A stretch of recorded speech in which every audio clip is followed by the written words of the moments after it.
भारतीय विमान वाहतूक उद्योगाचे जनक, पहिले भारतीय वैमानिक तसेच टाटा समूहाचे संचालक जहांगीर रतनजी दादाभाई टाटा म्हणजेच JRD टाटा यांचा 29 जुलै हा जन्मदिवस। चला जाणून घेऊया भारतीय उद्योग विश्वात क्रांती घडवणाऱ्या या महान व्यक्तिमत्वाबद्दल। नमस्कार, मी पूर्वा आणि आपण पाहत आहात कलाकार दिनविशेष पावर्ड बाय GoPreg.com। देशासाठी जे चांगले आहे तेच टाटांसाठी चांगले आहे असे ब्रीदवाक्य असणाऱ्या JRD टाटा यांचा जन्म 29 जुलै 1904 रोजी फ्रान्समधील पॅरिस येथील एका भारतीय पारशी कुटुंबात झाला। टाटांनी फ्रान्स, जपान, इंग्लंडमध्ये शिक्षण घेतले। ते फ्रेंच सैन्यात काम करत होते, पण वडिलांच्या इच्छेला मान देत त्यांनी लष्कराची नोकरी सोडली आणि टाटा ग्रुपमध्ये इंटर्न म्हणून काम करायला सुरुवात केली।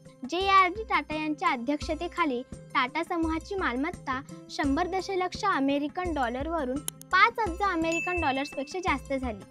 टाटा हे नाव येताच विश्वास निर्माण होतो।